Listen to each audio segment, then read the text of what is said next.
Sejahtera.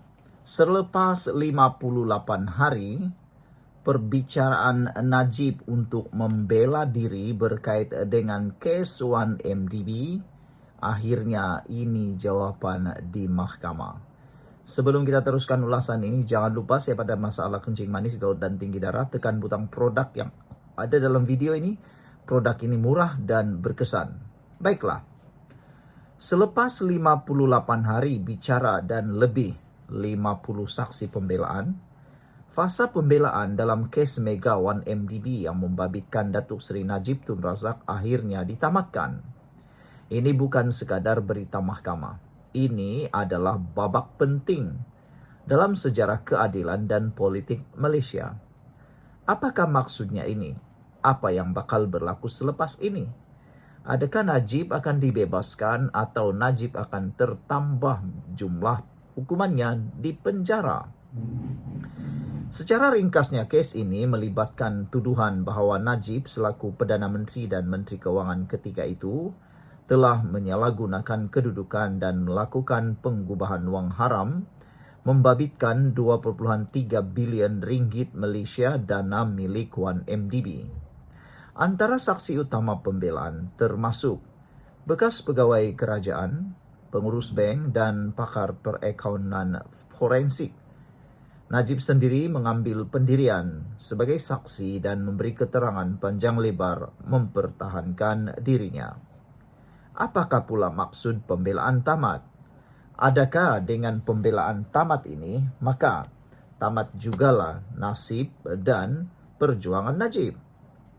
Apabila pihak pembelaan menamatkan kes mereka, ini bermakna tiada lagi saksi pembelaan akan dipanggil. Mahkamah akan beralih kepada peringkat penggulungan hujah, iaitu satu fasa di mana kedua-dua pihak akan bentangkan semula kes masing-masing kepada hakim. Selepas itu, hakim akan menetapkan tarikh untuk membuat keputusan sama ada Najib didapati bersalah atau tidak. Pada pendapat anda, apa pula yang akan berlaku selepas ini? Secara implikasi politik dan persepsi rakyat pula, kes 1MDB bukan kes biasa. Ia menjadi simbol kepada perjuangan rakyat menentang rasuah dan penyelewengan kuasa. Apa saja keputusan mahkamah nanti akan memberi kesan besar. Jika Najib dibebaskan, ia mungkin dilihat sebagai kemenangan politik untuk penyokong Najib. Jika disabitkan pula, ia akan mengukuhkan persepsi bahawa sistem keadilan semakin berani dan telus. Namun, apapun, rakyat sedang memerhati. Dan mereka mahu keadilan yang adil, bukan bersifat politik. So, what next? Apa selepas ini? Berikut kemungkinan garis masa seterusnya. Kedua-dua pihak akan diberikan masa oleh mahkamah untuk menyediakan hujah bertulis.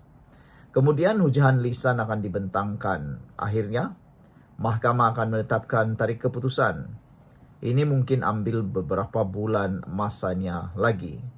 Ini bermakna walaupun fasa pembelaan tamat, keputusan akhir masih lagi jauh.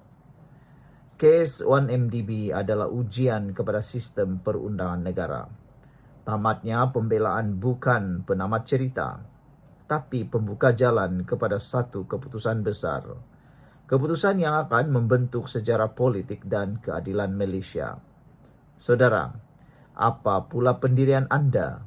Apa pula pendirian kita? Marilah kita beri ruang kepada mahkamah untuk menilai dengan adil. Kita tunggu dan kita nilai bersama. Sekian untuk kali ini. Apa pula pendapat anda? Adakah Najib akan terlepas? Jumpa lagi. Bye-bye.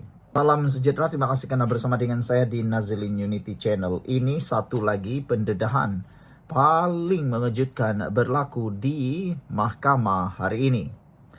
1MDB berniat jahat failkan saman terhadap saya, kata Irwan.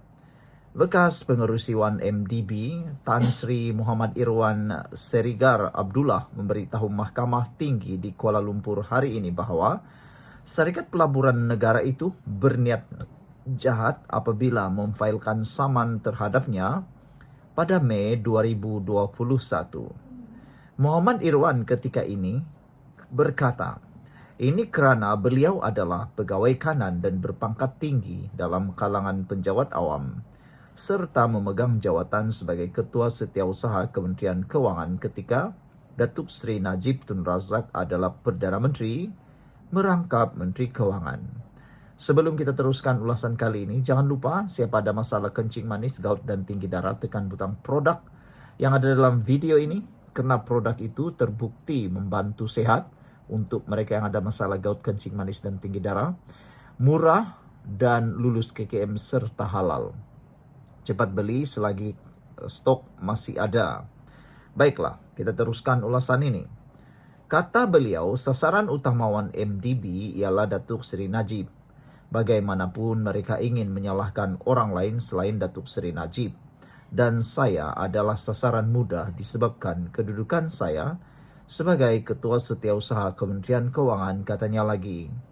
Wan MDB juga ingin mensensasikan kes mereka dengan secara palsu mendakwa saya telah bersubhat dengan Datuk Seri Najib dan salah laku beliau serta saya telah bersekongkol atau berkomplot dengan Datuk Seri Najib kerana gagal memikul tugas dan tanggungjawab saya untuk mengambil langkah sewajarnya bagi menyiasat pelaku terbabit, katanya.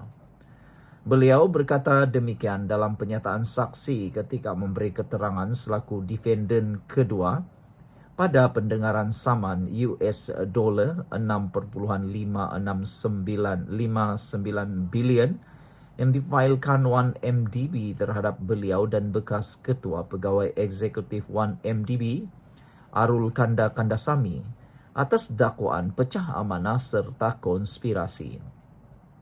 Bekas Ketua Setiausaha Perbendaharaan itu berkata, tindakan memfailkan saman tersebut membuktikan ia adalah pendakwaan terpilih dan dilakukan untuk memburukkan namanya. Muhammad Irwan berkata, ianya jelas kerana beliau telah meletak jawatan pada tahun 2018 dan saman itu hanya difailkan terhadapnya 3 tahun kemudian pada 2021, iaitu apabila kerajaan bertukar selepas pilihan raya umum ke-14. Beliau berkata, dari Mei 2018 hingga Mei 2021, tidak ada tuntutan dikeluarkan terhadapnya dan tidak diminta menjawab sebarang dakwaan atau diberikan peluang untuk menjelaskan isu yang lambat dibangkitkan terhadapnya. Tingkah laku mereka yang berniat jahat terus terbukti apabila mereka memfailkan saman ini atas dakwaan melanggar tanggungjawab sebagai ahli lembaga pengarah, namun memilih untuk tidak melibatkan orang lain, iaitu Datuk Kamal Muhammad Ali serta Datuk Seri Nur Azman Ayub, meskipun mereka tahu bahawa semua keputusan dibuat secara kolektif. Muhammad Irwan berkata susulan saman itu beliau kehilangan reputasi manakala kredibilitinya telah tercemar. Saya telah menjadi bahan ejekan dan terpaksa mempertahankan diri. Akibatnya amat sukar untuk saya terus memegang jawatan pengarah tertentu kerana orang ramai berasa ragu-ragu dan mengambil sikap berhati-hati terhadap dakwaan yang dilemparkan ke atas saya. Selain itu, saya terpaksa mengeluarkan wang untuk membiayai kos perundangan bagi melantik peguam, katanya. Perbicaraan di hadapan Hakim Datuk Raja Ahmad Mohzanuddin Shah Raja Mohzan bersambung pada 19 Mei ini. Pada Mei 2021, Wan MDB memfailkan saman terhadap Muhammad Irwan serta Arul Kanda dan menuduh mereka melakukan pecah amanah dan konspirasi sehingga mengakibatkan kerugian 1.83 bilion US dollar berhubung pelaburan syarikat itu dalam Wan MDB Petro Saudi Ltd yang kemudiannya ditukar kepada pelaburan Brazen Sky Limited yang dikatakan diport oleh semula daripada Bridge Global Fund. Sekian untuk kali ini. Jangan lupa tinggalkan komen anda.